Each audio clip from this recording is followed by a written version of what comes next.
El aire vibraba con el murmullo de conversaciones importantes y el tintineo de copas de cristal. Estaba en la celebración de la expansión de la empresa de mi hijo, Sergio, un evento lleno de empresarios, inversores y la nueva y reluciente familia de mi nuera. Me sentía un poco fuera de lugar con mi vestido sencillo, pero mi corazón rebosaba de un orgullo tan grande que casi no me cabía en el pecho. Cada rincón del lujoso salón, cada canapé servido en bandejas de plata, parecía un testamento del éxito de mi niño. Lo observaba desde una esquina, con los ojos llenos de lágrimas de felicidad, recordando el largo y arduo camino que lo había llevado hasta esa noche. Era el sueño de una madre hecho realidad, o al menos eso creía yo en ese instante, antes de que todo se convirtiera en una pesadilla. Sergio subió al escenario, impecable en su traje a medida, con una sonrisa que deslumbraba tanto como los focos que lo iluminaban. Agradeció a los presentes, a su esposa Isabela, a su suegro, millonario. Su voz, tan familiar para mí, ahora sonaba distante, pulida por un mundo al que yo ya no pertenecía. Hablaba de visión, de riesgo, de noches sin dormir, y yo asentía en silencio, recordando las fiebres que le curé, las tareas en las que le ayudé hasta la madrugada, los turnos dobles que hice para que nunca le faltara nada. Sentía cada palabra de su discurso como si fuera mía, un eco de mis propios sacrificios. Mi Sergio, mi pequeño, convertido en un gigante frente a todos. ¡Qué ingenua fui! Fue entonces cuando un invitado importante, un hombre con un reloj que costaría más que mi casa,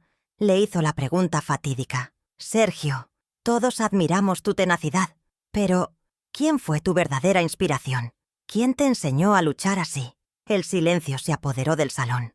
Todas las miradas se volvieron hacia Sergio, y él, después de una pausa dramática, giró su cabeza y sus ojos se encontraron con los míos. Mi corazón dio un vuelco, preparándose para escuchar mi nombre, para sentir esa caricia pública de gratitud que toda madre anhela en secreto. Sostuve la respiración, con una sonrisa temblorosa en los labios, esperando el reconocimiento que validaría toda una vida de entrega silenciosa. Pero sus siguientes palabras no fueron una caricia, sino una bofetada que resonó en el alma de todos los presentes. «¿Mi madre?», dijo con un tono que mezclaba la condescendencia y un frío desdén. Hizo una pausa, asegurándose de tener la atención de todos. «Ella me enseñó exactamente lo que no quería ser, una mujer conformista, sin ambición, una inútil en el mundo de los negocios». El aire se congeló. La frase quedó suspendida, afilada como un trozo de vidrio roto, y se clavó directamente en mi corazón. El orgullo que sentía se desvaneció, reemplazado por un vacío helado y una vergüenza que me quemaba la piel. El mundo, mi mundo, se detuvo en ese instante. El silencio que siguió fue más elocuente que cualquier grito. Pude sentir cientos de ojos clavándose en mí, algunos con lástima, otros con morbo, juzgándome a través del cruel veredicto de mi propio hijo. Vi a mi nuera, Isabela, esbozar una sonrisita de superioridad, satisfecha. El calor subió a mis mejillas, un fuego humillante que amenazaba con consumirme. Mis manos, antes firmes, comenzaron a temblar sin control, y tuve que agarrarme a la silla para no derrumbarme allí mismo. Quería desaparecer, volverme invisible, que la tierra me tragara para no tener que soportar el peso de esa deshonra pública, infligida por la persona a la que le había dado la vida. Mi mente se convirtió en un torbellino de imágenes. Yo, de pie durante 12 horas seguidas en el hospital, con las piernas hinchadas, para pagar su universidad. Yo, vendiendo las joyas de mi madre, mi única herencia, para financiar su primer proyecto. Yo, consolándolo, después de sus fracasos iniciales, diciéndole que nunca se rindiera, que él tenía la madera de un campeón. ¿Todo eso me convertía en una inútil? ¿Mi amor incondicional era conformismo? ¿Mi sacrificio era falta de ambición? Él había reescrito nuestra historia frente a todos, borrando mi existencia, mi contribución, mi amor, con una sola frase brutal y calculada. Mientras tanto, en el escenario, Sergio continuaba su discurso como si nada, hablando de su brillantez y su coraje para construir un imperio desde cero. Desde cero. La palabra retumbaba en mi cabeza. ¿Acaso mi vida entera no contaba como el cimiento de todo lo que él era? La audiencia, superado el shock inicial, comenzó a aplaudir tímidamente, arrastrada por la narrativa del hombre hecho a sí mismo que él con tanto esmero había construido. Escuchaba las palmas, y cada una era un golpe más, un recordatorio de que mi verdad había sido enterrada bajo su arrogancia y su desprecio. Él era el héroe de la noche, yo, la anécdota vergonzosa. Pero mientras el aplauso crecía, algo dentro de mí cambió. El dolor agudo comenzó a dar paso a una extraña calma, una frialdad que nunca antes había sentido. Mis lágrimas se secaron antes de caer. Levanté la barbilla y lo miré fijamente, y en ese momento supe que esto no terminaría así. Él había olvidado algo muy importante en su afán por borrarme de su historia. Había olvidado aquella vieja caja de madera que guardo en el fondo de mi armario. Pensó que el pasado estaba muerto y enterrado, pero no sabía que yo conservaba las escrituras, las promesas firmadas, la verdadera historia de sus cimientos, y en silencio me prometí a mí misma que se la recordaría. Mi nombre es Manuela Torres, y tengo 66 años. Una edad en la que una mujer ya no espera grandes sorpresas, sino que se dedica a cosechar la siembra de toda una vida. Se supone que es un tiempo de paz, de disfrutar de los nietos, de sentirse respetada por el camino recorrido. Sin embargo, después de esa noche, mi nombre me sonaba extraño, como si perteneciera a la mujer que mi hijo describió en aquel escenario, esa figura borrosa y sin valor. Vivo en la misma casa donde mis hijos crecieron, un pequeño universo de paredes que guardan el eco de sus risas infantiles y el fantasma de los sueños que una vez tejimos en familia. Cada crujido del suelo de madera me recuerda una historia, y ahora también me recuerda el silencio abrumador que dejó la ingratitud. Soy viuda desde hace más de 10 años. Mi Ricardo se fue demasiado pronto. Se lo llevó un corazón que trabajó demasiado y amó sin medida. Él era mi ancla, mi cómplice en el proyecto de darles a nuestros hijos un futuro mejor que el nuestro. Juntos planeamos cada sacrificio, cada renuncia.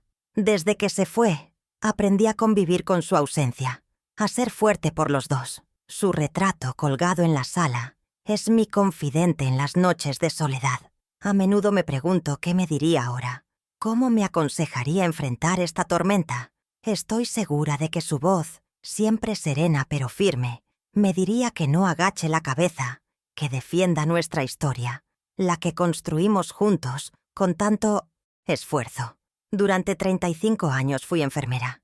Dediqué mi vida a cuidar de otros, a aliviar el dolor ajeno en los pasillos fríos y estériles de un hospital público. Mis manos, ahora arrugadas y manchadas por la edad, han sostenido a recién nacidos y han cerrado los ojos de ancianos en su último suspiro. He visto la fragilidad humana en su máxima expresión y también su increíble fortaleza. Pasé incontables noches en vela, corriendo de una emergencia a otra, mientras mis propios hijos dormían en casa, a veces al cuidado de una vecina. Mi trabajo no me hizo rica ni famosa, pero me enseñó el verdadero valor de una vida, algo que el dinero de Sergio nunca podrá comprar ni entender. Ahora mis días transcurren en una rutina tranquila, casi monástica. Me levanto con el sol, cuido de mi pequeño jardín, un oasis de color y vida que contrasta con el gris que a veces siento por dentro. Hablo con mis plantas, les cuento mis penas, y ellas me responden con la lealtad silenciosa de sus flores. Preparo mis comidas con esmero, aunque cocinar para una sola persona a menudo se siente como un acto de pura supervivencia. Por las tardes, el silencio de la casa se hace más denso. Es el momento en que los recuerdos vienen a visitarme sin ser invitados, llenando los espacios vacíos que antes ocupaban las voces de mi familia. Una familia que hoy se siente rota y distante. Cuando la soledad aprieta demasiado, abro una vieja caja de madera que guardo como un tesoro. Dentro no hay joyas ni dinero, sino algo mucho más valioso. Álbumes de fotos y un fajo de cartas de agradecimiento de mis antiguos pacientes y sus familias. Recorro esas páginas amarillentas, leo las palabras de gratitud por un gesto amable, por una noche de cuidados, por una palabra de aliento en el momento justo. Esas cartas son mi refugio, la prueba tangible de que mi vida no ha sido en vano. de que no soy la mujer inútil que mi hijo pintó. Me recuerdan que, aunque él no lo vea, mi paso por este mundo ha dejado una huella de amor y compasión. Siempre he sido una mujer de temperamento tranquilo, de esas que prefieren ceder antes que entrar en conflicto. Mi Ricardo solía decir que yo tenía el don de la paciencia, que podía calmar cualquier tempestad con mi sola presencia. Creí que esa era mi mayor fortaleza, pero con el tiempo, y especialmente con Sergio, se convirtió en mi gran debilidad. Mi deseo de mantener la paz familiar a toda costa me llevó a justificar sus desplantes, a minimizar su creciente arrogancia, a perdonar silenciosamente cada pequeña humillación. Le permití creer que mi amor no tenía límites ni condiciones, y él, simplemente, se aprovechó de ello hasta romperlo. Mi mayor vulnerabilidad, tengo que admitirlo, ha sido siempre el amor incondicional que siento por mis hijos. Un amor que, como un velo, a menudo me impidió ver la realidad con claridad. Por Sergio, especialmente, sentía una debilidad particular. Era el pequeño, el que parecía más frágil, el que tenía los sueños más grandes. Celebré cada uno de sus logros como si fueran míos, ignorando las señales de alarma, el egoísmo que crecía a la par de su cuenta bancaria. Me decía a mí misma que su frialdad era solo una coraza necesaria para triunfar en un mundo competitivo. ¡Qué equivocada estaba! El amor de una madre no debería ser un cheque en blanco para la crueldad. Tengo otra hija, Mariana, la mayor. Ella es la cara opuesta de la moneda. Vive en otra ciudad, formó su propia familia, y aunque la distancia física nos separa, nuestro vínculo es de un respeto profundo y sincero. Mariana es como su padre, práctica y con los pies en la tierra. Fue ella quien intentó advertirme varias veces sobre el cambio en Sergio. «Mamá, ¿no te das cuenta de que ya no es el mismo? El dinero lo está envenenando», me decía con preocupación. Yo, en mi ceguera, defendía a su hermano, le pedía paciencia. Hoy, el eco de sus palabras resuena en mi conciencia, cargado de un arrepentimiento amargo por no haberla escuchado. Pero que nadie se equivoque. Mi naturaleza pacífica no es sinónimo de debilidad. Debajo de esta apariencia de abuela frágil, hay un núcleo de acero forjado en las dificultades de la vida. Sobreviví a la pérdida de mis padres, a la muerte de mi esposo, a crisis económicas que nos dejaron sin nada, a epidemias que pusieron a prueba mi vocación de enfermera. He enfrentado la muerte cara a cara y he luchado por cada vida que estuvo a mi cuidado. No soy una extraña en el campo de batalla.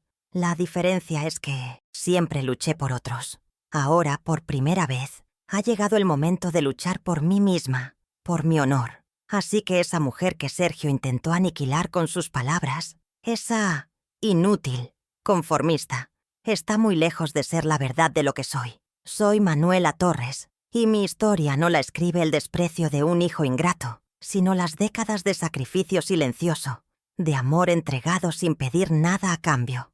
La humillación que sufrí no fue un punto final, sino el estruendo que despertó a la leona que dormía dentro de la abuela. Él cree que ganó una batalla esa noche, pero lo que realmente hizo fue iniciar una guerra que no sabe que estoy preparada para pelear, y pienso ganarla, no con sus armas de crueldad, sino con la única arma que poseo, la verdad. ¿Y tú?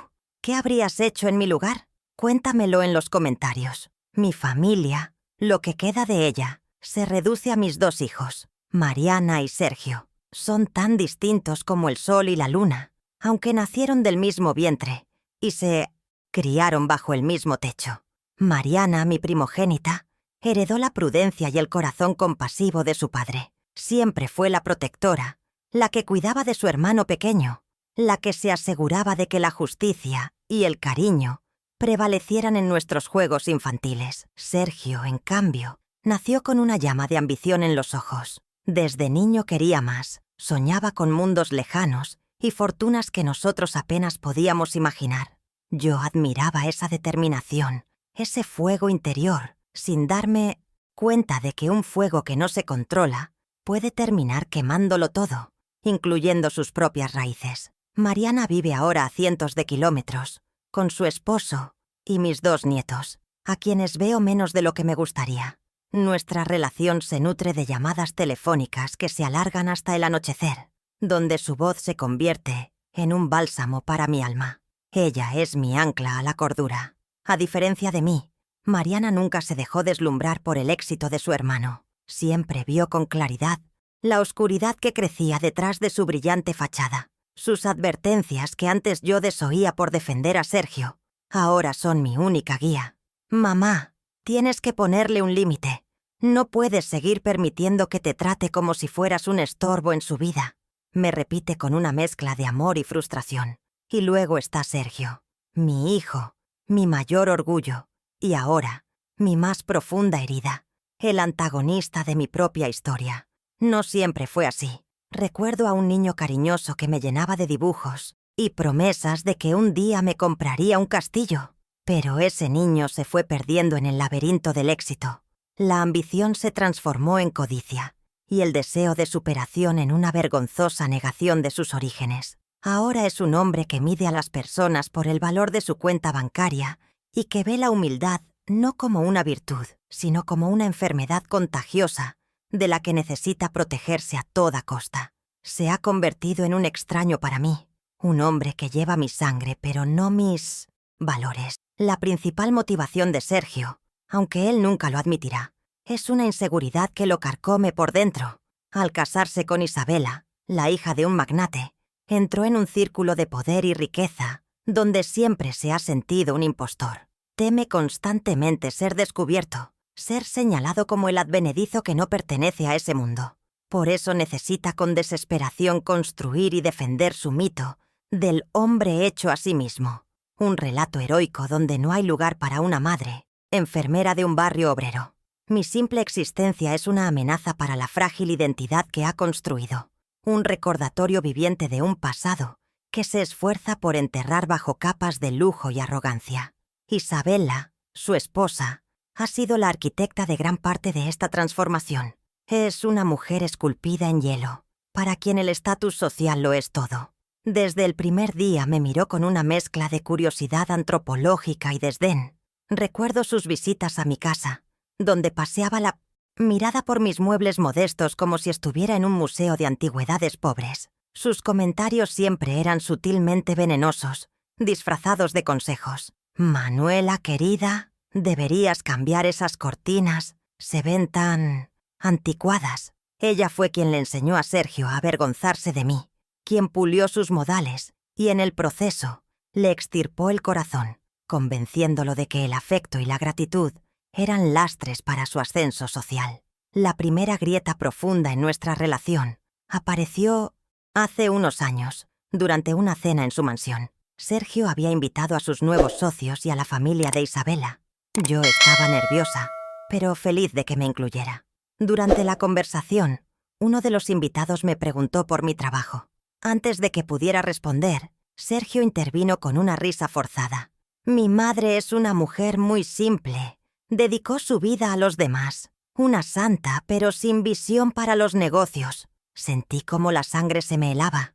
No solo me había silenciado, sino que me había empaquetado en una descripción que me anulaba, reduciéndome a un objeto de pía condescendencia. Esa noche, por primera vez, me sentí como una extraña en la vida de mi propio hijo.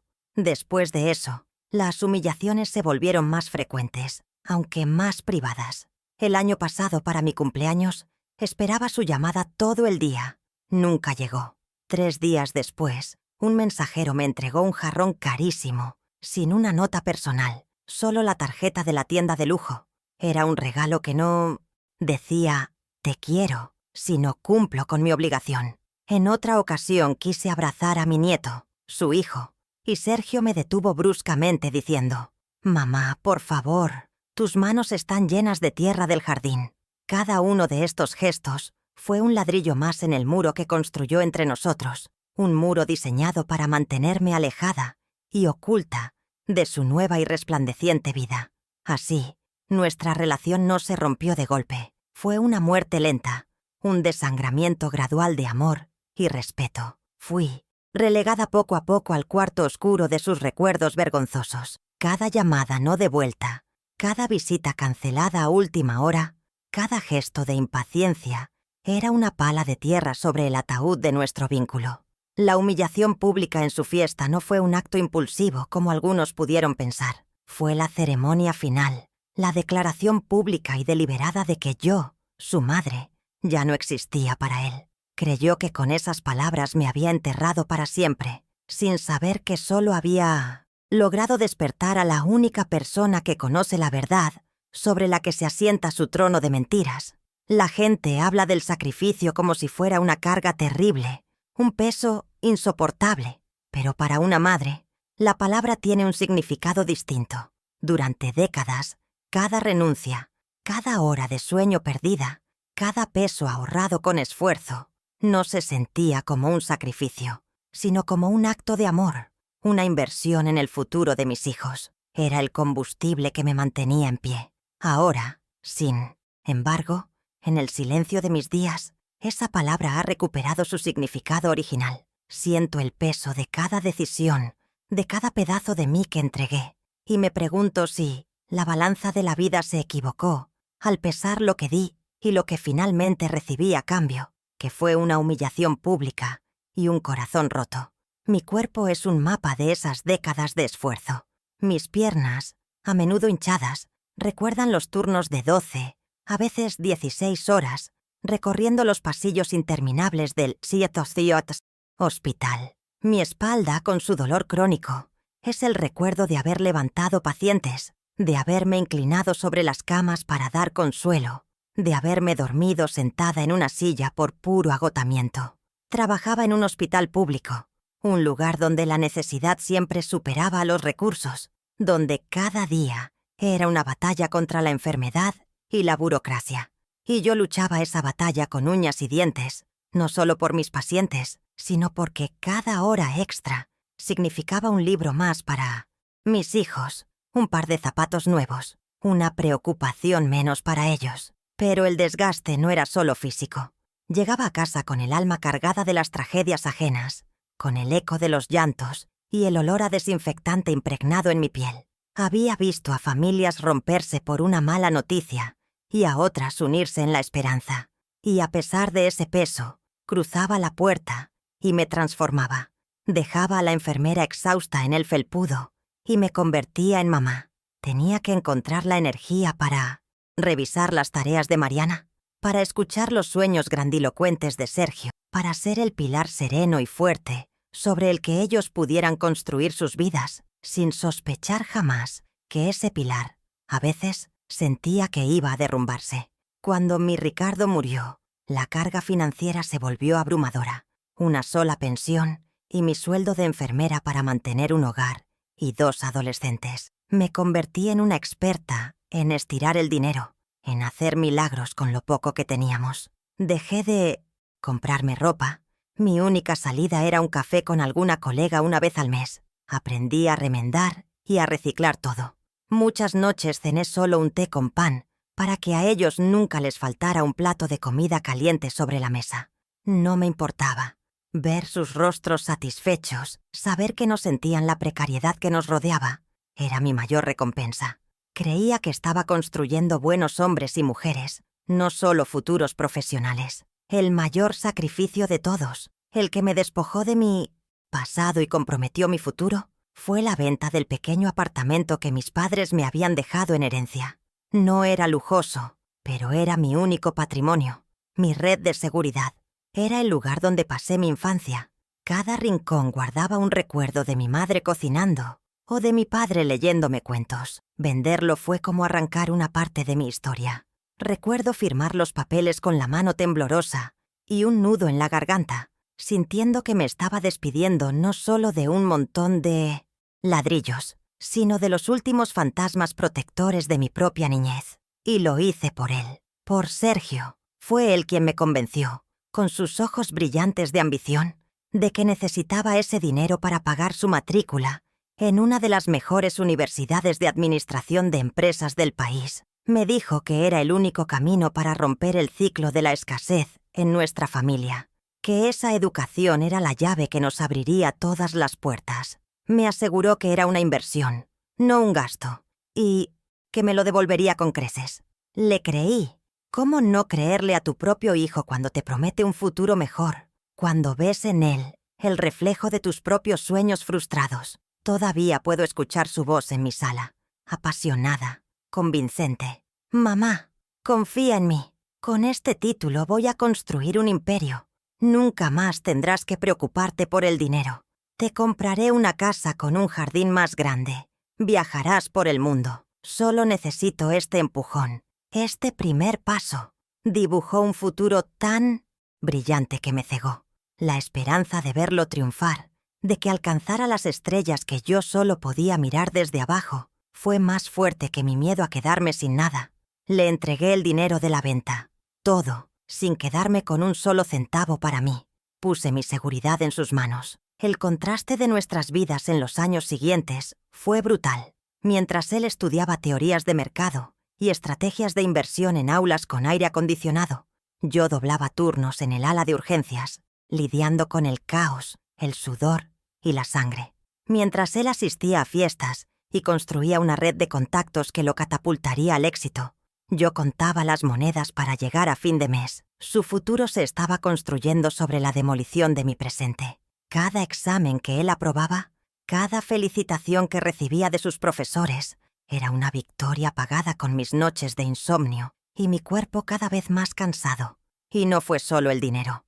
El sacrificio fue también el tiempo, la energía, las pequeñas cosas que conforman una vida. Fueron los festivales escolares de Mariana a los que no pude asistir porque mi jefa no me cambiaba el turno. Fueron mis propios cumpleaños celebrados con un trozo de pastel a solas en la cafetería del hospital. Fue darle a Sergio mi abrigo bueno en un invierno especialmente crudo, mientras yo me apañaba con uno viejo y gastado. Fue una cadena interminable de poner sus necesidades, sus deseos y sus sueños por delante de los míos, asumiendo que ese era mi papel, mi deber y mi mayor alegría como madre. Hoy miro hacia atrás y veo ese largo camino de entrega. Lo di todo, sin reservas, con la fe ciega de que el amor sembrado florecería en gratitud y respeto. En cambio, coseché desprecio. La ironía más cruel es que todos mis esfuerzos, mi vida entera dedicada a impulsarlo, se convirtieron en la prueba que él usó para su acusación. Mi dedicación a mi familia fue etiquetada como conformismo. Mi renuncia a lujos personales fue vista como falta de ambición. Mi amor incondicional fue la razón por la que, a sus ojos, yo era una inútil. Él no solo se olvidó de mis sacrificios, los tomó y los convirtió en el arma para humillarme. En el fondo de mi armario, debajo de mantas de lana que ya casi no uso, descansa una caja de madera de cedro. No es grande ni elegante, pero para mí es el cofre más valioso del mundo. Me la regaló mi Ricardo un aniversario, y desde entonces se convirtió en la guardiana de mi historia, de los fragmentos de vida que demuestran quién soy. Nadie sabe realmente todo lo que contiene. Mis hijos la han visto alguna vez, pero siempre pensaron que solo guardaba viejas fotografías y recuerdos sin importancia. Nunca imaginaron que dentro de esa simple caja de madera se esconde la verdad, una verdad tan sólida y pesada que, si se revelara, podría derrumbar el imperio de mentiras que mi hijo ha construido con tanto esmero a su alrededor. Hay noches, como las que siguieron a esa fiesta humillante, en las que siento la necesidad de abrirla. Es un ritual que hago en la más absoluta soledad. El roce de mis dedos sobre la madera pulida, el chirrido suave de las bisagras, el olor a papel viejo y a cedro que se libera en el aire. Todo ello tiene un efecto calmante en mi espíritu. Es como si, al abrirla, no solo estuviera accediendo a unos documentos, sino abriendo una puerta a mi propio pasado, un lugar donde mi valor no estaba en duda y mis acciones eran impulsadas por un amor que yo creía indestructible. Es mi forma de recordarme a mí misma que antes de ser la madre de Sergio, yo ya era Manuela. Lo primero que encuentro siempre es el fajo de cartas de mis pacientes, atadas con una cinta de seda azul. Son mi armadura contra la palabra inútil. Hay decenas de ellas, escritas con caligrafías diversas, algunas temblorosas por la enfermedad, otras firmes y claras. «Manuela, gracias por no dejarme solo en la noche más oscura de mi vida», dice una. «Usted no es una enfermera, es un ángel». reza otra.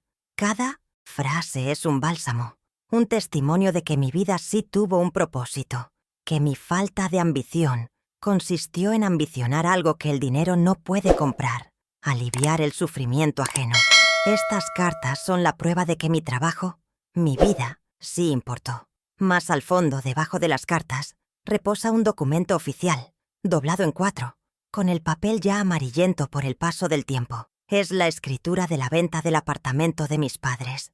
Mis dedos tiemblan un poco cada vez que lo toco. Siento el peso de esa decisión en cada una de sus fibras. Este papel no es solo una prueba de una transacción inmobiliaria. Es el acta notarial de mi mayor sacrificio material. Es el cimiento olvidado, la primera piedra del imperio de Sergio, esa que él insiste en decir que levantó de la nada con su propio esfuerzo. Él ha contado su historia 1000 veces, pero la verdad de su origen está aquí, en este documento que huele a polvo y a amor incondicional. Y debajo de todo, en el fondo de la caja, hay una última hoja de papel doblada con mucho cuidado. No es un documento oficial con sellos y firmas de notarios. Es una simple hoja de cuaderno, arrancada de una libreta, y está cubierta por una caligrafía joven, impaciente y llena de bucles ambiciosos. La letra de Sergio cuando tenía 20 años. No es un contrato, sino algo mucho más íntimo y, para mí, mucho más vinculante. Una promesa escrita a mano, en una noche de sueños y confidencias, donde me detallaba cómo me devolvería cada centavo y, más importante aún, cómo honraría la memoria de su padre. Es un testamento de la persona que fue y la prueba irrefutable de en quién se ha convertido. Durante años guardé estos papeles sin un propósito claro, quizás solo para no olvidar. Eran reliquias de un pasado que atesoraba, la prueba privada de una historia de amor y sacrificio que no necesitaba ser contada a nadie. Los guardaba para mí, para honrar mi propia vida y la de mi marido. Pero ahora, mientras sostengo estos frágiles pedazos de papel en mis manos, entiendo que su naturaleza ha cambiado.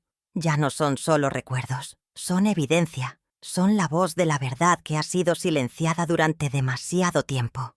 Y por primera vez, una idea, tan aterradora como liberadora, comienza a tomar forma en mi mente.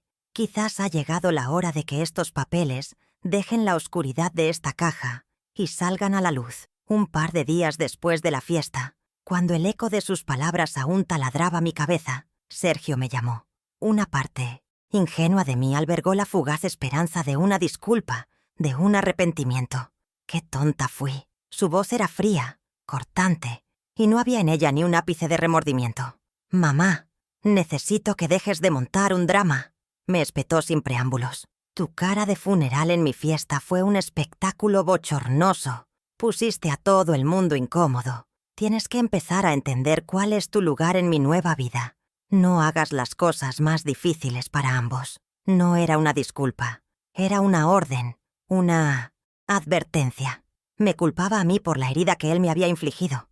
En esa misma llamada, comenzó su estrategia para aislarme. «Y ni una palabra de esto a Mariana», me advirtió. «Ya sabes cómo es, una exagerada.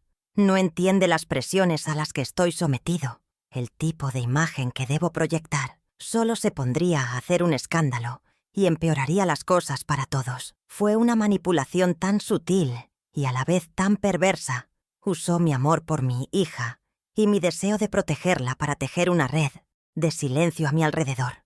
Quería asegurarse de que yo enfrentara mi dolor en soledad, sin el consuelo o la perspectiva de la única persona que podría darme la fuerza para rebelarme contra su tiranía. Una semana después, la humillación se repitió, esta vez de forma más silenciosa pero igual de cortante. Me encontré con Sergio e Isabella en el mercado de productos orgánicos, al que a veces iba para darme un pequeño gusto.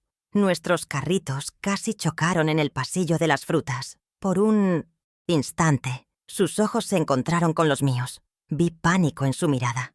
Isabella me barrió con una ojeada de arriba abajo, su rostro una máscara de desdén hacia mi ropa sencilla y mi carrito medio vacío. Sergio murmuró un «hola», casi inaudible, y tomando a su esposa del brazo prácticamente huyó hacia otro pasillo, dejándome allí, de pie, sintiéndome como un secreto vergonzoso, una mancha en su mundo perfecto.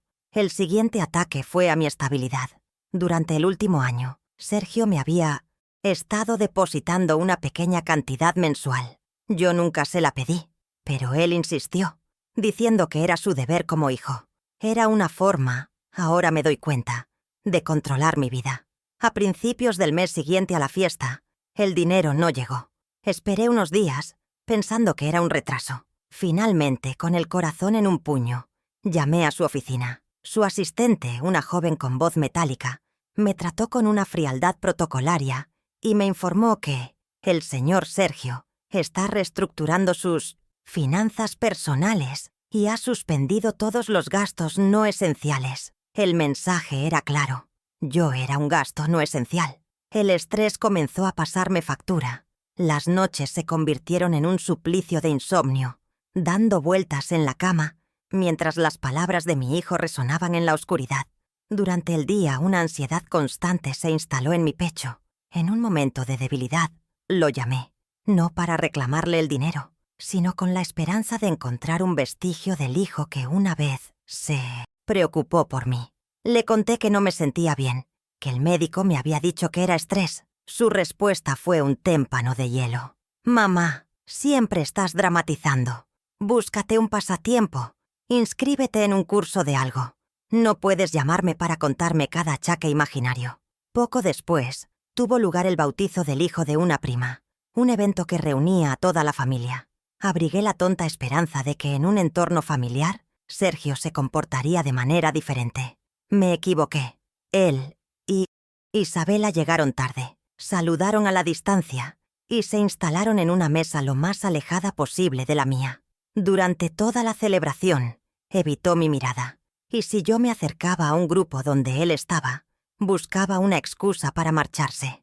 Los demás parientes no tardaron en notar la tensión. Sus miradas de lástima y los susurros a mis espaldas eran como pequeñas agujas clavándose en mi piel, haciéndome sentir marcada y juzgada por todos. La rabia de Sergio por mi simple presencia en el bautizo no tardó en manifestarse. Esa misma noche, recibí una llamada suya. Su voz era un gruñido de furia contenida.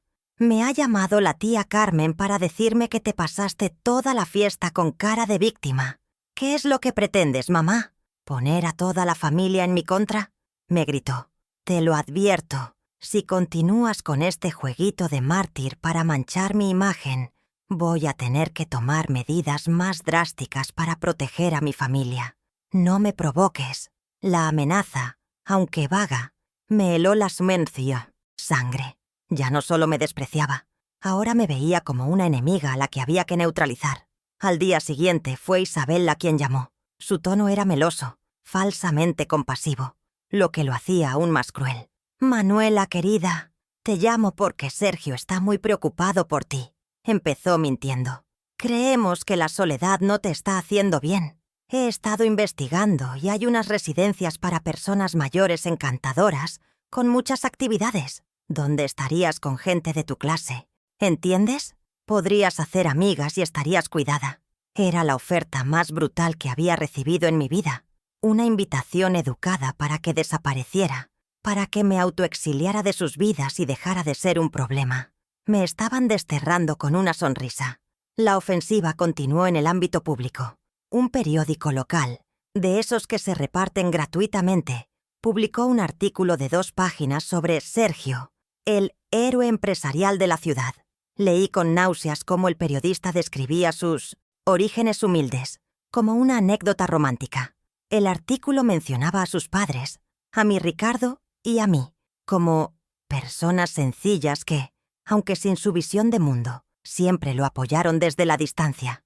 Me habían reescrito convirtiéndome en una figura decorativa y lejana que aplaudía su éxito desde las sombras. Era una mentira impresa, una falsificación de mi vida distribuida por toda la ciudad para consolidar su mito. Pero el golpe más bajo, el que atacó el último bastión de mi identidad, fue el intento de quitarme mi casa. Una tarde, un hombre elegante llamó a mi puerta. Se presentó como un agente inmobiliario y me dijo con una sonrisa profesional que el señor Sergio lo enviaba para explorar opciones. Su hijo, explicó. Desea ofrecerle una situación de vivienda más moderna y segura, y para ello necesitamos tasar esta propiedad. Me quedé sin aire. No solo quería borrarme de su vida, ahora también quería borrar mi vida, mi hogar, el santuario donde guardaba los recuerdos de mi esposo y la infancia de mis hijos. Quería demoler mi mundo. Con las manos aún temblando, lo llamé para exigirle una explicación. La frialdad de su respuesta me dejó sin palabras. «Mamá, seamos racionales», dijo, como si hablara con una empleada incompetente. «Esa casa se está cayendo a pedazos. Es vieja, insegura y requiere un mantenimiento que ya no estás en condiciones de supervisar. Es un activo improductivo y un riesgo. Estoy pensando en tu bienestar». Usó la jerga de los negocios para justificar su crueldad, para hacerme sentir que mi apego a mi hogar era un capricho egoísta e irracional. Estaba intentando despojarme de todo, y además quería que le diera las gracias por ello. El clímax de esta campaña de acoso llegó en el bautizo de su propio hijo, mi nieto. Fui invitada, pero la invitación era una trampa, una puesta en escena para mi humillación final. Me asignaron una mesa en el rincón más alejado del salón, junto a unos conocidos lejanos de la familia de mi Isabela. Desde allí, vi cómo mi hijo y su esposa recibían los honores, cómo celebraban la vida de mi nieto, a quien apenas me dejaron tocar. El momento más doloroso fue cuando el padre de Isabela, en su brindis, habló de la importancia de los sólidos valores familiares que definían a su estirpe, mientras su mirada pasaba por encima de mí como si yo fuera invisible. Esa noche, al llegar a la soledad de mi casa, llamé a Mariana. No pude más. La represa se rompió y le conté todo.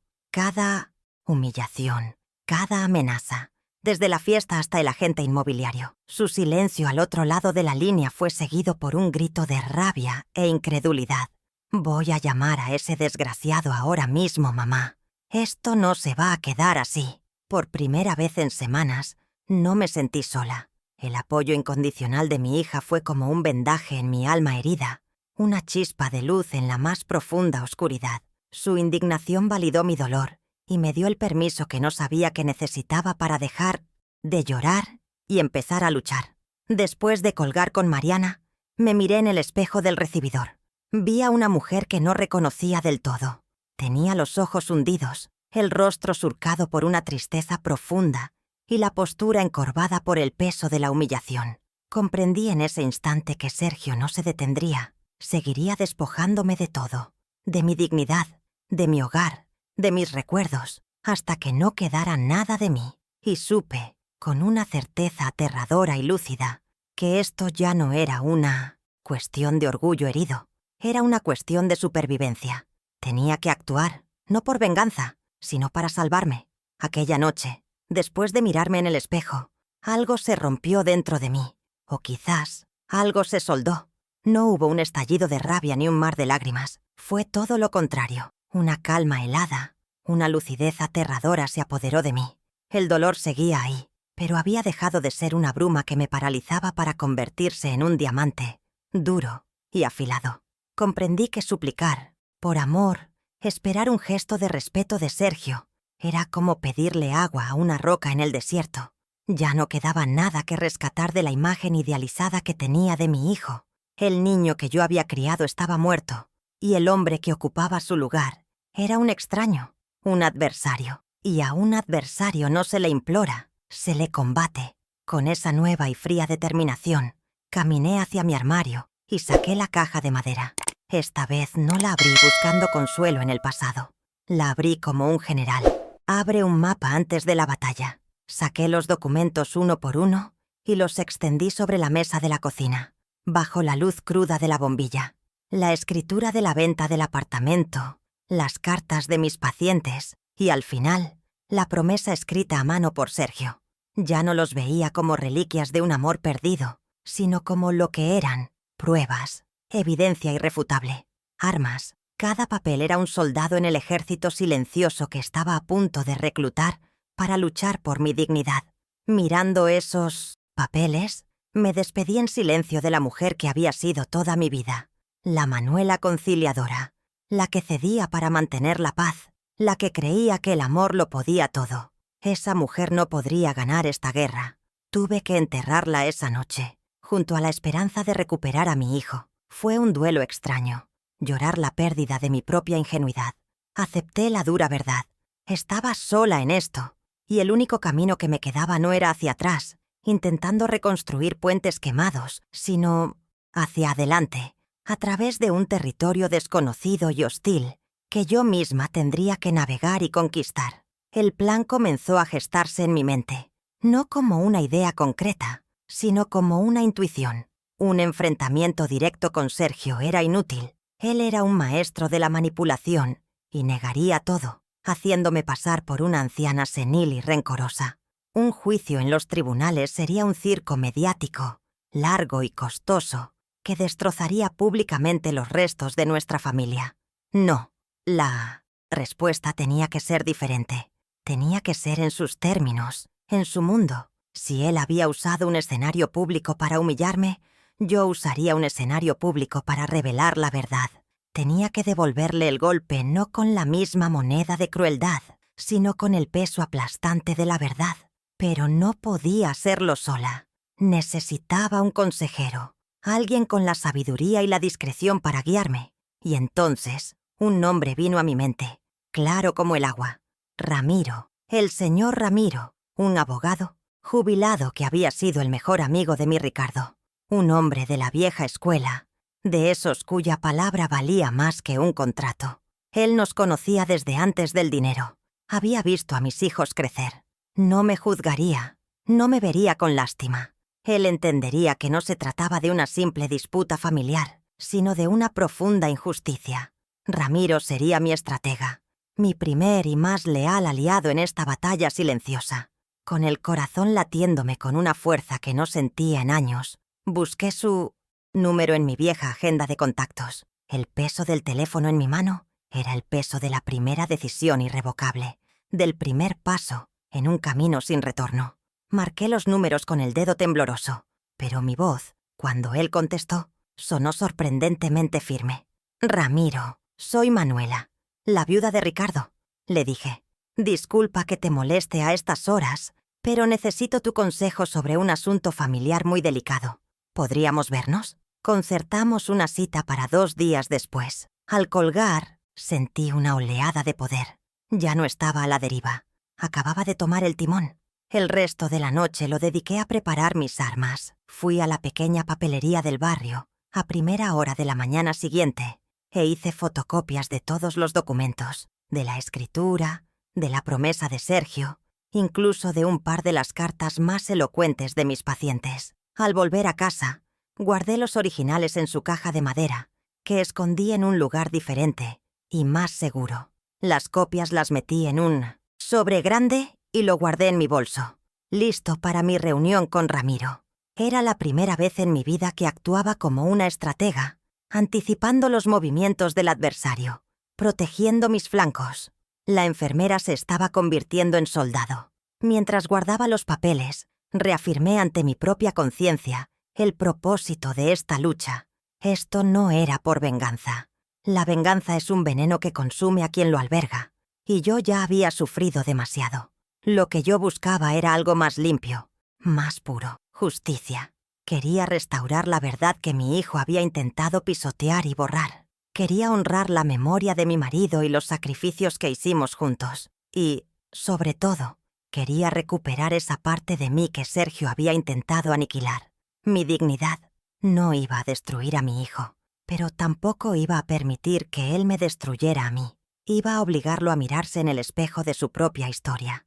Mi reunión con Ramiro tuvo lugar en su antiguo despacho, una habitación que olía a libros, cuero y a una vida dedicada a la justicia. Me sentí pequeña e intimidada al principio, rodeada de códigos legales que representaban un mundo ajeno al mío.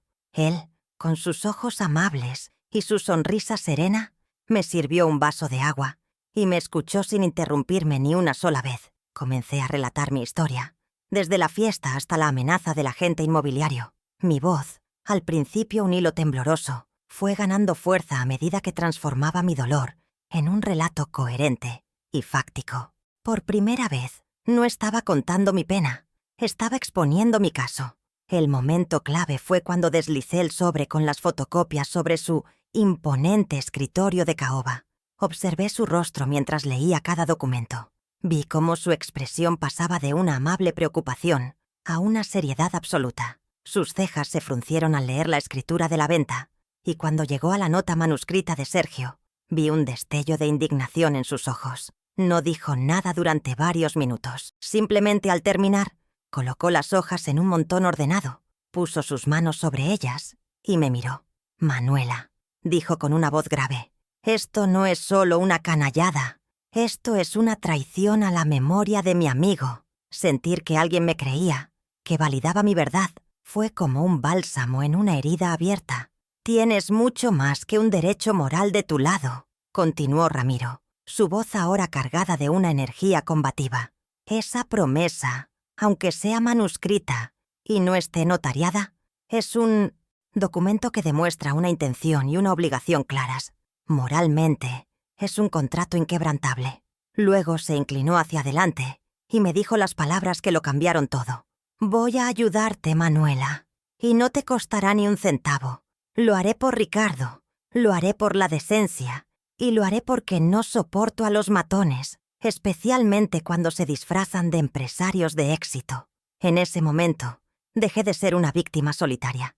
Me convertí en una mujer con un abogado, un aliado y un plan. Su primer consejo fue mi primera lección de estrategia. «Ahora, lo más importante es el silencio», me instruyó.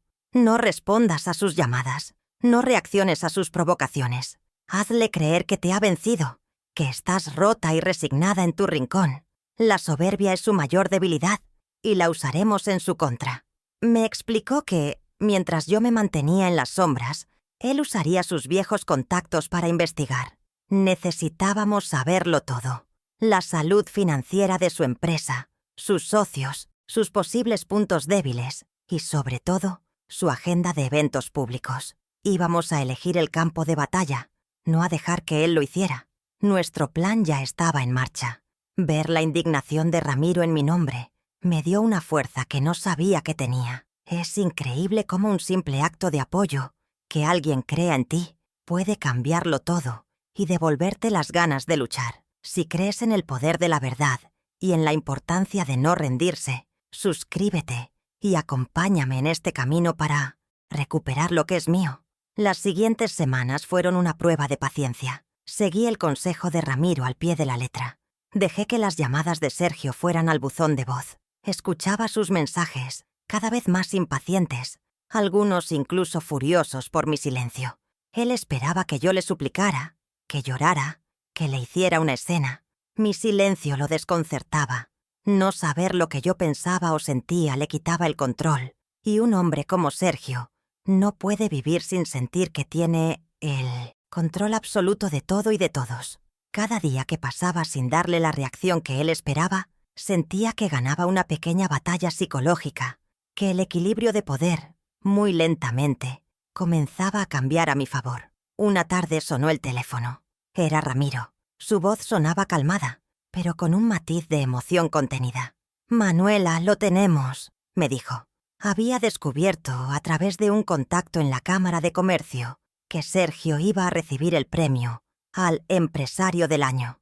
La ceremonia se celebraría en 3 semanas, en el salón de gala del hotel más lujoso de la ciudad, y asistiría toda la élite empresarial y la prensa. Y había más. Ramiro averiguó que la empresa de Sergio estaba en plenas negociaciones para una fusión con un consorcio internacional. El acuerdo dependía, casi por completo, de la imagen pública y la reputación intachable de mi hijo. Esa noticia fue la segunda gran revelación, la pieza que hacía encajar todo el rompecabezas. El destino, o quizás la justicia divina, me estaba ofreciendo el escenario perfecto. Un escenario mucho más grande e importante que el de su fiesta. El lugar donde él se coronaría como rey estaría lleno de las personas cuyo respeto más ansiaba. La noticia no me produjo alegría, sino una sensación de gravedad, de una responsabilidad ineludible. Mi plan ya no era una fantasía de venganza, sino una operación quirúrgica que debía ser ejecutada con precisión milimétrica. Tenía la fecha, el lugar Y lo más importante, conocía su mayor vulnerabilidad. En los días siguientes, sentí una transformación en mí. La mujer triste y asustada empezó a dar paso a una estratega.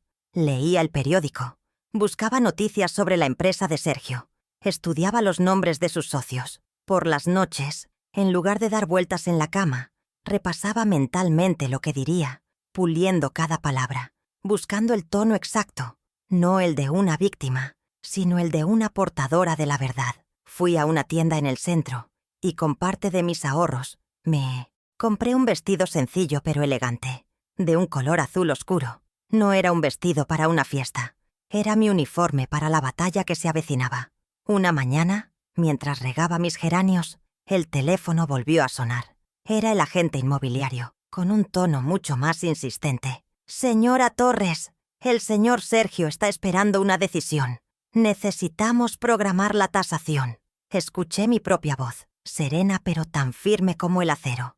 Responderle: «Señor, le agradezco su interés, pero quiero que le comunique a mi hijo que mi casa no está, ni estará, a la venta.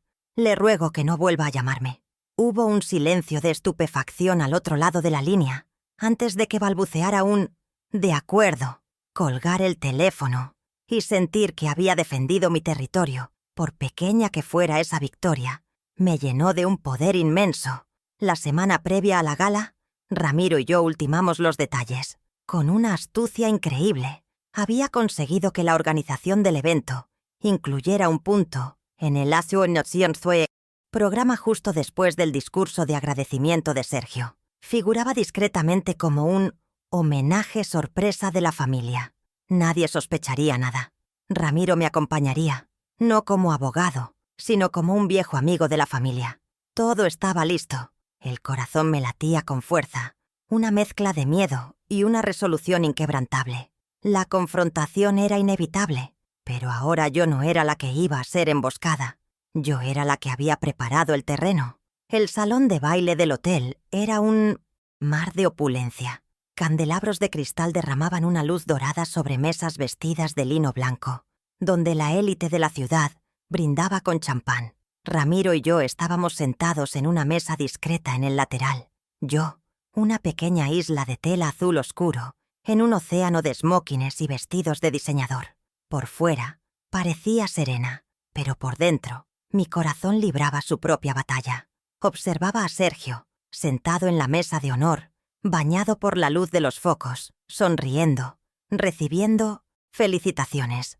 El rey de una corte que no sabía que su castillo estaba construido sobre cimientos de arena. Parecía intocable, un dios en su propio Olimpo de éxito y arrogancia.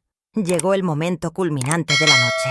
Tras una presentación grandilocuente, Sergio subió al escenario para recibir su premio al empresario del año. Su discurso de aceptación fue una obra maestra de la egolatría. Habló de su visión, de su coraje para tomar riesgos, de las noches en vela que, según él, pasó en Michmenotsiens, solitario forjando su destino. Repitió su mantra del hombre hecho a sí mismo, de haber empezado desde la nada más absoluta, con la única ayuda de su propia y brillante determinación. Esta vez, ni siquiera se molestó en mencionar a su familia, ni para bien, ni para mal. Simplemente nos borró. Cada una de sus palabras era una capa más de barniz sobre la mentira que yo estaba a punto de quebrar. Cuando terminó, la audiencia estalló en un aplauso atronador. Sergio levantó el trofeo, saboreando su momento de gloria. Fue entonces cuando el maestro de ceremonias volvió al micrófono. Un momento, damas y caballeros. Antes de continuar, tenemos una pequeña sorpresa. Un homenaje muy especial de la familia para nuestro galardonado. Vi la confusión en el rostro de Sergio, seguida de una ligera irritación. Seguramente pensó que era una cursi idea de su suegro. Entonces, el presentador dijo mi nombre. Demos un fuerte aplauso a la señora Manuela Torres. Un foco me encontró en la penumbra. Me puse de pie y un murmullo de sorpresa recorrió el salón mientras yo, una mujer anciana y anónima, comenzaba mi lento y deliberado camino hacia el escenario. Cada paso que daba sobre la alfombra roja se sentía como un siglo. Podía sentir cientos de ojos sobre mí, preguntándose quién era yo. ¿Qué hacía allí? Ignoré a la multitud y fijé mi mirada en mi hijo. Su rostro había pasado de la confusión al pánico, y del pánico al más puro horror. Comprendió lo que iba a pasar. Llegué al atril, ajusté el micrófono a mi altura, mis manos sorprendentemente firmes. Respiré hondo, llenando mis pulmones no solo de aire, sino de 35 años de trabajo, de una década de viudez, de toda una vida de amor y sacrificio. Entonces, busqué sus ojos una última vez, antes de empezar a hablar, mi voz clara y resonante en el silencio expectante del salón. «Buenas noches», comencé, mi voz sin un atisbo de temblor. «No estoy aquí para hablar de negocios, sino para contarles una historia. La historia de un joven lleno de sueños y de su socio capitalista silencioso, el que hizo la primera inversión, la más arriesgada de todas, cuando nadie más creía en él. Mantuve mi relato en términos generales, tejiendo una parábola sobre el amor incondicional, sobre cómo a veces los mayores actos de fe no se firman ante notario, sino en el corazón. La audiencia estaba cautivada, escuchando atentamente, sin saber que la protagonista de esa historia estaba sentada entre ellos y que el cuento estaba a punto de revelar su verdadero y oscuro final. «Ese joven soñador», continué, haciendo una pausa dramática, «es mi hijo Sergio, el hombre a quien hoy honran, y su primera inversora, su socia silenciosa, fui yo». Un murmullo recorrió la sala. Pude ver a Sergio poniéndose pálido. Continué, mi voz ahora cargada con el peso de la verdad. «Durante 35 años fui enfermera. Trabajé turnos dobles y noches interminables, no por falta de ambición, como él dice, sino con la ambición más grande de todas, darle a mi hijo la educación y las oportunidades que yo nunca tuve. Mi ambición era él. El silencio en el salón era ahora tan denso que se podía cortar con un cuchillo. Pero mi sueldo de enfermera no alcanzaba para la prestigiosa universidad con la que él soñaba. Proseguí, sintiendo que cada palabra era una losa que se levantaba de mi pecho. Así que le di mi único patrimonio, el pequeño apartamento que heredé de mis padres, mi único refugio. Justo en ese instante, detrás de mí, en la pantalla gigante donde minutos antes se proyectaba el logo de la empresa de Sergio, apareció una imagen nítida de la escritura de venta. Mi nombre, la dirección, la fecha y el monto, todo perfectamente legible. Un grito ahogado se escuchó en las primeras filas. La primera grieta en el impecable mármol de su reputación acababa de aparecer. Él me prometió que nunca olvidaría ese sacrificio, dije, y esta vez mi voz se quebró, pero no de debilidad, sino de una emoción largamente reprimida. Me prometió que me devolvería el dinero y que honraría la memoria de su padre. La imagen en la pantalla cambió, mostrando ahora la hoja de cuaderno con la caligrafía juvenil de Sergio. La cámara hizo zoom en la frase clave y en su firma. Me prometió que su primera empresa se llamaría Ricardo Torres e Hijos, en honor al padre que tanto se sacrificó por él. Una promesa que, como ven, fue convenientemente enterrada bajo una marca más moderna y rentable. El efecto fue devastador. El silencio se rompió y fue reemplazado por un caos de murmullos, flashes de cámaras de los periodistas presentes y un movimiento febril en las mesas de los inversores. Sergio estaba petrificado, con el rostro desencajado, una estatua de cera derritiéndose bajo el calor de la verdad. Isabela lo miraba con una mezcla de furia y asco. Su suegro, el magnate, tenía la mandíbula apretada y una mirada glacial fija en mi hijo.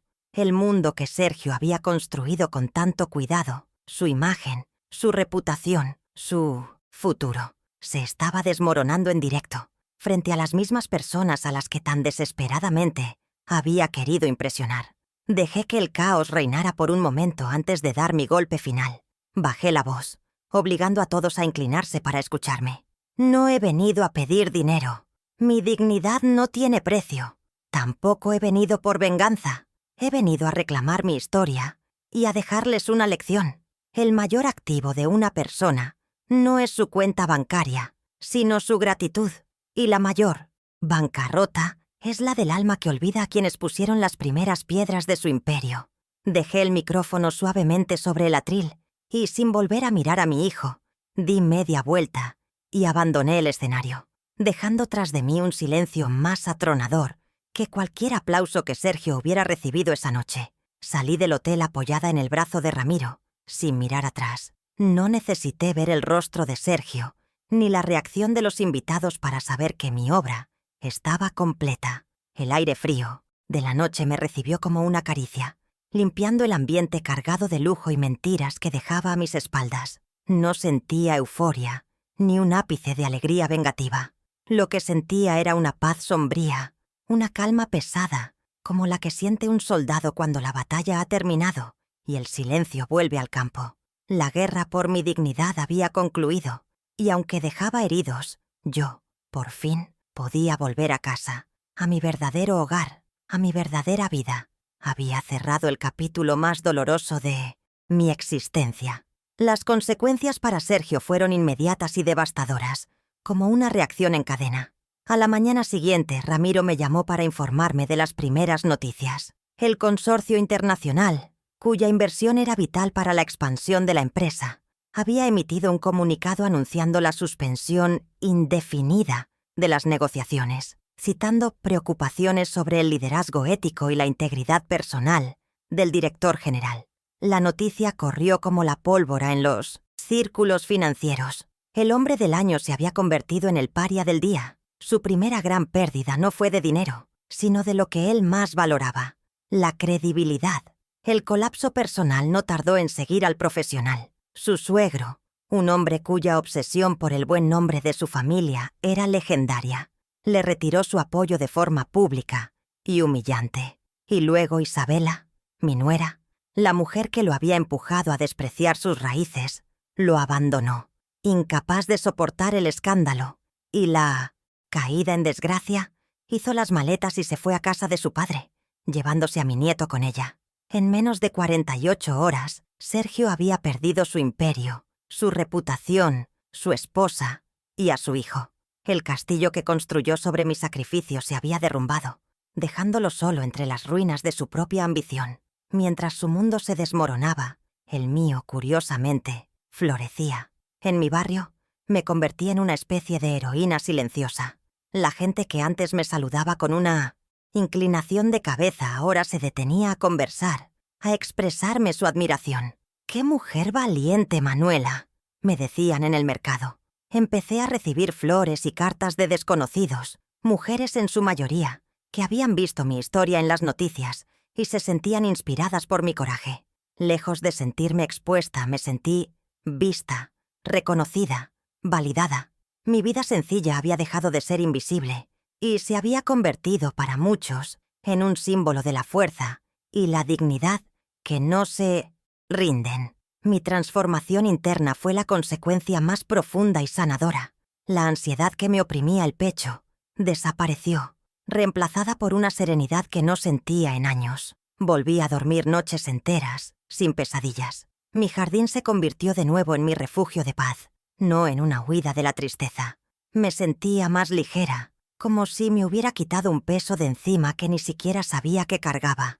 El peso de esperar la aprobación de mi hijo, de mendigar su cariño. Había recuperado mi casa, mi tranquilidad y, lo más importante, me había recuperado a mí misma.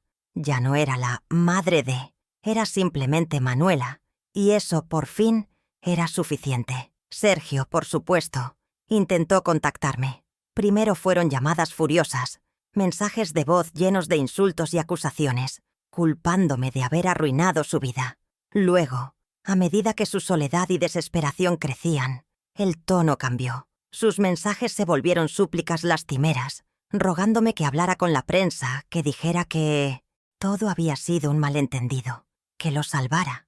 Escuchaba su voz, quebrada y patética, y por primera vez no sentía dolor ni rabia, sino una lástima lejana, la misma que sentiría por un extraño que ha perdido el rumbo por sus propias y malas decisiones. El vínculo emocional que me ataba a su sufrimiento se había roto para siempre. Finalmente tomé una decisión sobre nuestro futuro.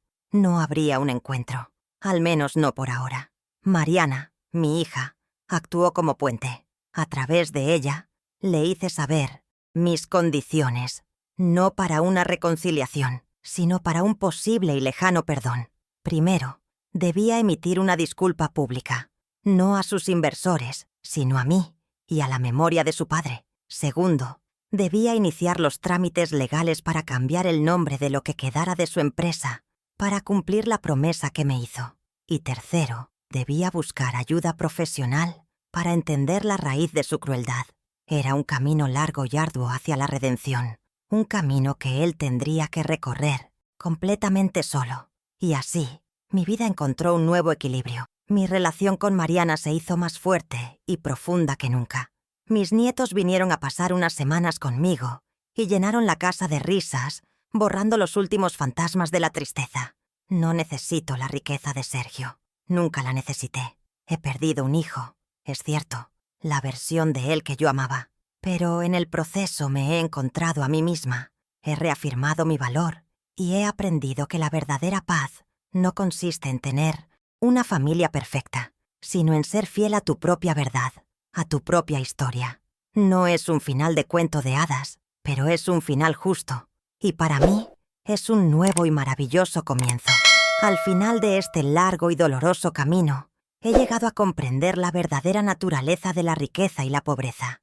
Durante años, miré el éxito de mi hijo y me sentí pequeña, modesta, casi pobre, en comparación con su mundo de lujos y poder. Qué equivocada estaba. Aquella noche, en ese salón resplandeciente, yo, con mi vestido sencillo y mis manos de enfermera, era la persona más rica de la sala.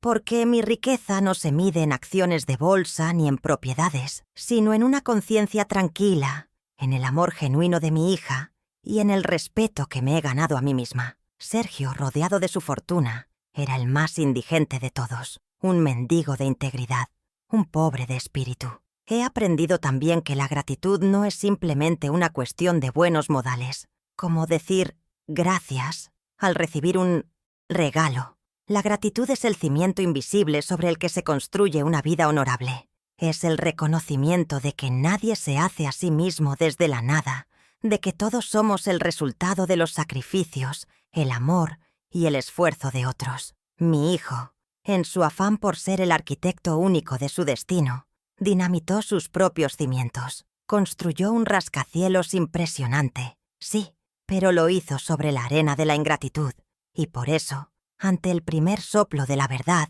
todo su imperio se vino abajo como un castillo de naipes. Otra lección que me ha dejado esta experiencia es el poder indomable de la verdad. Durante mucho tiempo, guardé mi historia en una caja de madera, pensando que eran solo viejos papeles, recuerdos de un pasado doloroso que era mejor no remover. Pero la verdad no es un recuerdo, es una fuerza viva. Puede permanecer dormida durante años, oculta en la oscuridad, pero nunca muere, y cuando finalmente se le permite salir a la luz, es capaz de iluminar los rincones más oscuros y de demoler las mentiras más elaboradas. La verdad es el arma más justa y, a la larga, la más poderosa de todas. Solo hay que tener el coraje de empuñarla. Si mi historia puede servir de algo, me gustaría que fuera un mensaje para todas aquellas personas, especialmente mujeres de mi edad, que alguna vez se han sentido invisibles, subestimadas o dadas por sentado. Nunca permitan que nadie, ni siquiera sus propios hijos, defina su valor o escriba el capítulo final de su vida. Su historia les pertenece. Cada arruga, cada cana, cada sacrificio silencioso es una medalla de honor, no una señal de inutilidad. Su vida, por sencilla que parezca, tiene un peso y una dignidad inmensas. No dejen que nadie les diga lo contrario. No entierren su verdad en una caja de madera. Al final, la lección más grande de todas es esta. El amor de una madre debe ser como un jardín que se cuida para que florezcan los hijos, no como un terreno que se explota hasta dejarlo estéril. Entregué mi vida por amor, y ese amor fue usado como una debilidad. Pero mi respuesta final no fue el odio, sino la justicia. Descubrí que el legado más importante que podemos dejar no es una herencia material, sino el ejemplo inquebrantable de nuestra propia dignidad. Y esa es una fortuna que nadie, absolutamente nadie, nos puede arrebatar. Me encantaría saber si alguna vez te pasó algo parecido. Tu historia también importa.